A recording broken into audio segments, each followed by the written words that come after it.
ऐशो आराम की जिंदगी छोड़कर कर रहे समाज सेवा, अब लड़ेंगे निर्दलीय चुनाव। रसिया और इंग्लैंड की लग्जरी लाइफस्टाइल छोड़कर समाज सेवा का जज्बा लिए अपने पैतृक गांव पिपरी में आकर खेती करना और विभिन्न संगठनों के माध्यम से समाज जनों और गरीब तबके के लोगों को उनका हक दिलाने का जुनून इस कदर चढ़ा कि वो यहाँ के होकर रह गए। जी हाँ, हम बात कर रहे हैं संजय मावस्कर, जिनका जन्म दिल्ली में तो हुआ है, पर दिल्ली लगाव रहा अपने पैतृक गांव पिपरी, जिला बुरहानपुर से।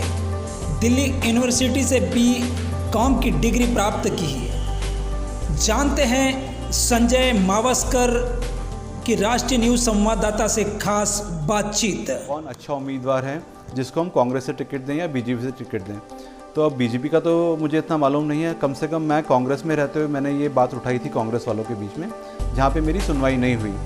तो फिर मैंने सोचा कि ये कदम मेरे को ही उठाना पड़ेगा कि भाई अगर कांग्रेस वाली हमारे संगठन की, हमारे समाज की बात नहीं सुनते, आदिवासी समाज की बात नहीं सुनते हैं, तो एक तीसरा पक्ष खड़ा करना ज़रूरी हो गया है। क्योंकि जब से पंचायती राज आया है तब से यहाँ की जनता को खाली दो पक्ष मिले हैं, एक बीजेपी, एक कांग्रेस, और उनके पास कोई तीसरा विकल्प है नहीं। आज जनता बहुत परेशान है कि भाई हमारे पास तो खाली एक पंजा है और एक फूल है, हम किसको तीसरे को वोट दें? क्योंकि आज के जो हालात हैं, आपकी सुमित्राबाई काजडेकर वो भी कांग्रेस विचारधारा की है, रामकिशन पटेल वो भी कांग्रेस विचारधारा का है, जबकि इन दोनों की विचारधारा अपनी कोई है नहीं। तो आज देखा जाए तो कांग्रेस के ही उम्मीदवार चुनाव लड़ रहे हैं।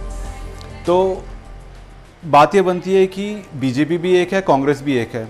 सब ये मिलके बड़े बड़े जो आपके रेती खनन हो रहे हैं, बड़ी बड़ी ठेकेदारियाँ हो रही हैं, सब मिलके करते हैं। तो एक तरह से दोनों जनता को बेवकूफ़ बना रही हैं। तो इस व्यवस्था को बदलने के लिए मैंने कदम उठाया कि इस बारी मेरे को चुनाव लड़ना है, मजबूती से लड़ना है। मैं गांव-गांव जा रहा हूँ, युवाओं से मिल रहा हूँ, महिलाओं से मिल रहा हूँ, बूढ़ी माताओं से मिल रहा हूँ, उनकी समस्याएं सुन रहा हूँ। जितनी कोशिश होती है उतनी उनके काम करने की कोशिश कर रहा हूँ मैं।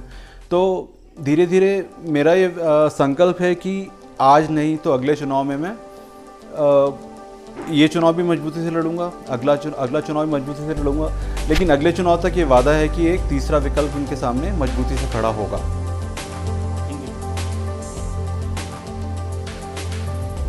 विधानसभा क्षेत्र में भैया वो एजुकेटेड प्रत्याशी का दौर चल रहा है, तो ऐसे में आप कहाँ तक एजुकेटेड हो?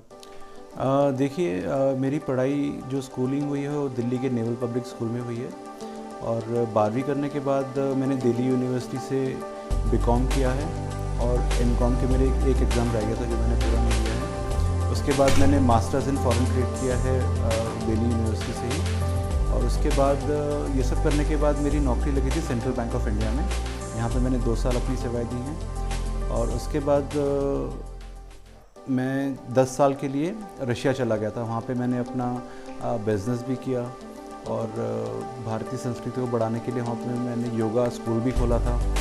और ये सब करते हुए भी मेरा मन कहता था कि मेरे को वापस अपनी जड़ों के पास जाना है, अपने गांव वापस जाना है, लोगों से मिलना है, लोगों के काम करने हैं।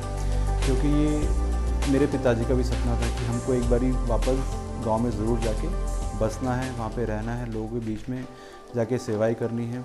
तो इसी कारण से मैं वापस गांव में आया। और भैया अपन डीजल के चुनाव लड़ रहे हैं, तो आपके प्रमुख मुद्दे क्या रहे हैं?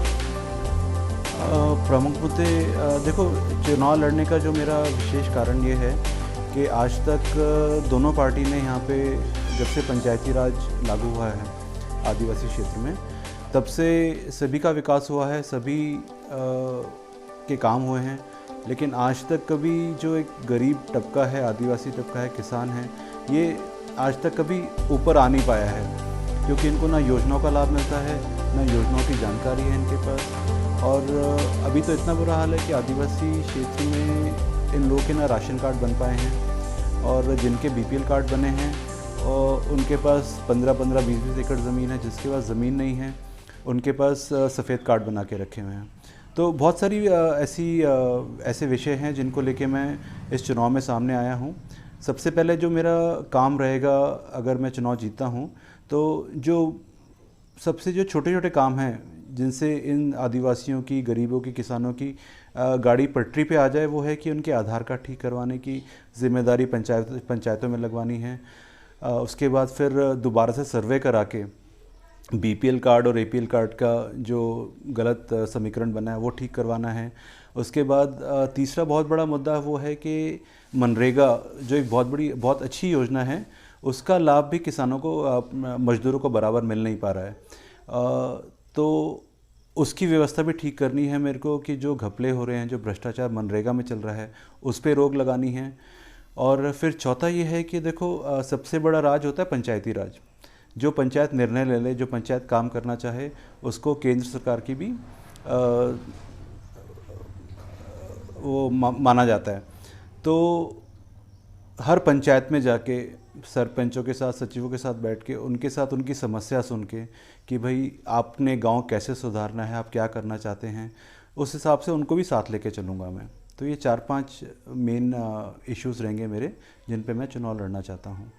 क्या कारण रहा आप दिल्ली से आके गांव में सेवा करने का आपने ठाना? देखिए, मेरे पिताजी भी एक भारत सरकार में बहुत बड़े अधिकारी थे, तो उनका भी जीवन में ये उद्देश्य था कि जब वो रिटायर हो जाएंगे तो वापस आके गांव में अपने समाज की, अपने लोगों की सेवा करना चाहते थे।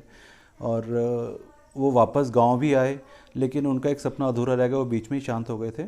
तो उनका ही सपना पूरा करने के लिए मैं वापस गांव में आया हूं। और दूसरी बात यह है कि अगर मैं खुद भी वापस गांव में नहीं आता तो हमारी जो जड़ें हैं गांव से जुड़ी हुई, वो मेरे बच्चे भी वापस नहीं आते। तो कम से कम मैंने कहा एक पीढ़ी और गांव में जाके बसे, समाज सेवा करे, लोगों से मिले, उनको जागृत करे। तो यही मेरा मेन उद्देश्य था कि मैं वापस गांव में आया हूं।